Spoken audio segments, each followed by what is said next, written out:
नाड़ी शोधन प्राणायाम। नाड़ी शोधन प्राणायाम क्यों करना चाहिए, कैसे करना चाहिए, कब करना चाहिए, क्या फ़ायदे होंगे अगर हम नाड़ी शोधन प्राणायाम करते हैं, और कितनी देर करना चाहिए।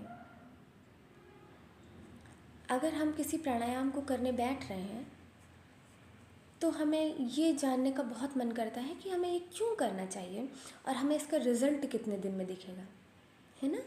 तो सबसे पहले हम जानेंगे कि नाड़ी शोधन प्राणायाम करने का तरीका क्या है, इसकी विधि क्या है। इसकी विधि के लिए सर्वप्रथम आप किसी भी सिंपलेस्ट आसन में बैठ जाइए, जो भी आपको ईजीस्ट लगता है कि हाँ ये इजी फॉर्म है। हम पद्मासन में बैठ लेते हैं, हम वज्रासन में बैठ लेते हैं, या किसी सुखासन में बैठ लेते हैं, स्वास्तिकासन में बैठ लेते हैं, या किसी भी आसन में आप बैठ लेते हैं, उसमें आप बैठ जाइए। या फिर नहीं, हम तो पैर ही नहीं मोड़ पाते, हमें घुटने में दर्द है, या हमें घुटने में चोट लगी, या हमें पैरों में दिक्कत है, तो आप पैरों को नीचे लटका लीजिए, है ना। तो हमें क्या करना है, अब हम बैठने का तरीका हमारा कंफर्म हो गया। अब हमें पीठ अपने सर से लेकर के, ये मेड्यूला है हमारी यहाँ पे स्पाइन का पहला छोर, और आखिरी छोर हमारा क्या है, कॉक्सिक्स टेल बोन, एकदम हिप के एकदम सेंटर पे, है ना। तो हमें यहाँ से यहाँ तक की पीठ को स्ट्रेट रखना है। जैसे हम ऐसे बैठ जाते हैं, ऐसे बैठ जाते हैं, तो हमें स्ट्रेट बैठना है। तो आप स्ट्रेट बैठ गए, उसके बाद दोनों हाथ से कोई भी मुद्रा बना लीजिए, ज्ञान मुद्रा, है ना, प्रणव मुद्रा, विष्णु मुद्रा, वायु मुद्रा, कोई भी मुद्रा बना लीजिए जो आपको अच्छी लगती हो। अगर आपको लगता है कि नहीं मुझे तो पता ही नहीं है कौन सी बनानी है, तो आप सिंपल ज्ञान मुद्रा बना लीजिए, बहुत अच्छी मुद्रा है ना। ज्ञान मुद्रा बना के और दोनों घुटनों पे रख लीजिए। अब सीधा या उल्टा किसी भी हाथ को अपने नॉस्ट्रिल पे रखिए, जो आपके लिए इजी पड़ता हो। कोई ऐसी बाउंडेशन नहीं कि सीधा ही हाथ रखना है या उल्टा ही हाथ रखना है। अगर आपके सीधे हाथ में कोई समस्या है तो आप उल्टा हाथ रख लीजिए, उल्टा हाथ में समस्या है तो सीधा हाथ रख लीजिए। दोनों हाथ सही है तो जिस साइड से आप रखना चाहते हैं उससे रख लीजिए, ठीक है। या अगर आपको कोई प्रॉब्लम नहीं है कि नहीं बताइए आज जो आप कहेंगे मैं वही हाथ रखूँगा, तो आप सीधा रख लीजिए। तो आपको एक इस नॉस्ट्रिल पे रखना है, एक इस नॉस्ट्रिल पे रखना है। लेफ़्ट से सांस लेनी है, राइट में छोड़नी है, राइट से लेनी है, लेफ़्ट में छोड़नी है। तो फर्स्ट ऑफ ऑल आपको क्या करना है कि आपको just close your eyes and inhale, exhale. फिर जिधर से आपने सांस छोड़ी है उधर ही को सांस भरनी है, फिर इधर से सांस लेनी है, फिर छोड़नी है। खूब ध्यान से अपनी सांस को देखना है, आपकी सांस अंदर जा रही है, सांस बाहर आ रही है।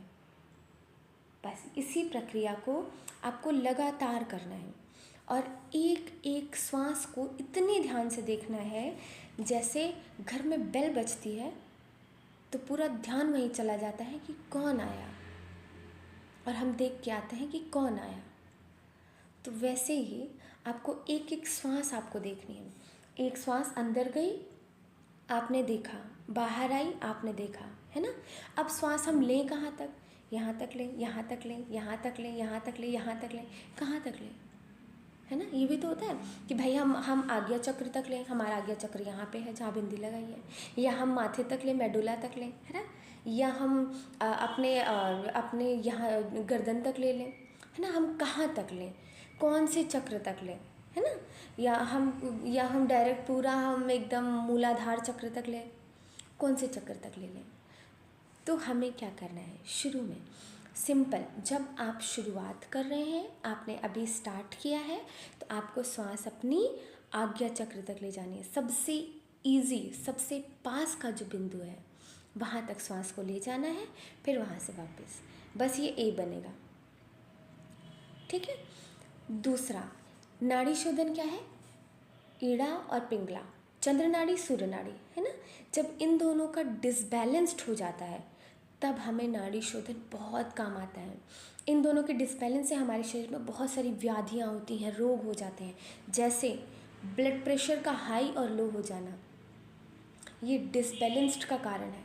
अगर आपका ब्लड प्रेशर हाई हो चुका है और इस टाइम बहुत हाई है और आपको तुरंत रिजल्ट देखना है, क्योंकि होता है ना योगा हो योगा से कहाँ कुछ होगा, ये तो बहुत दिन बाद होगा, ऐसा नहीं है, तुरंत रिजल्ट मिलता है।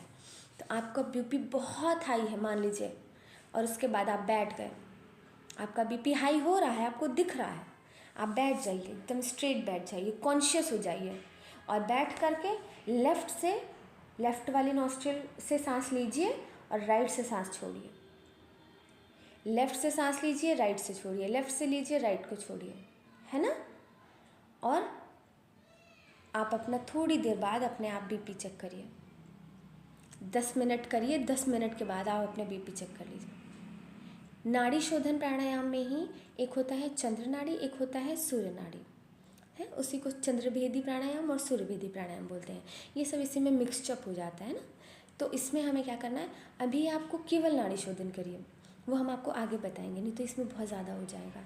आप केवल नाड़ी शोधन भी अगर 10 मिनट कर लेते हैं और उसके बाद अपने बीपी हाई या लो को आप चेक करते हैं तो आपको बहुत आराम मिलेगा। किसी को स्ट्रोक बता दिया है कि गांठें पड़ गई हैं सर में दर्द होता है किसी भी हिस्से में, माइग्रेन है या सर्वाइकल की वजह से दर्द है ना, तो कुछ आसन करिए और नाड़ी शोधन रेगुलरिटी में करिए, 10-10 मिनट करिए, है ना।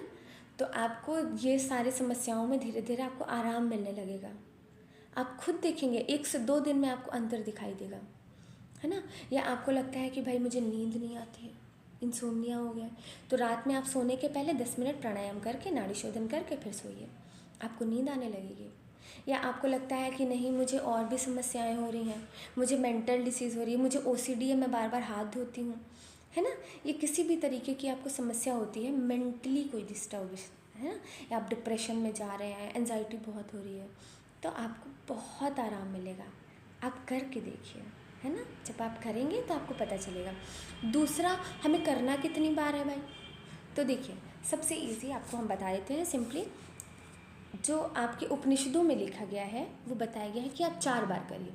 4 बार यानी कि सुबह ब्रह्म मुहूर्त, जब भी आप सो के उठें आप कर लीजिए, फिर आप दिन में कर लीजिए, फिर आप शाम को गोधूली बेला में कर लीजिए, फिर आप अर्धरात्रि यानी जब आप सोने जाइए सोने के पहले कर लीजिए।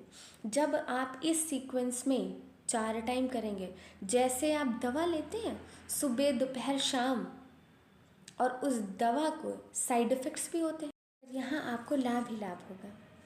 आपकी फ़िज़िकल हेल्थ को लाभ होगा, आपकी मेंटल हेल्थ को लाभ होगा, आपकी स्पिरिचुअल हेल्थ को भी लाभ होगा, है ना। तो आप अपने जीवन में, अपने बहुत ज़्यादा बिजी शेड्यूल में थोड़ा थोड़ा समय निकालिए और अपने अंदर कुछ अच्छी आदतों को, कुछ अच्छी क्रियाओं को डेवलप्ड करिए। और ये आपको करना पड़ेगा, आपको ज़बरदस्ती बैठना पड़ेगा, ज़बरदस्ती ध्यान लगाना पड़ेगा, आपको ज़बरदस्ती एक आसन में बैठ करके और अपनी सांस को देखना होगा। तो ये शुरुआत आप ज़बरदस्ती से करेंगे, फिर धीरे धीरे आपकी आदत बन जाएगी और आपको अच्छा लगने लगेगा, है ना। तो आपके अंदर कोई भी प्रश्न होता है तो आप हमें कमेंट कर सकते हैं। आज बस इतना ही।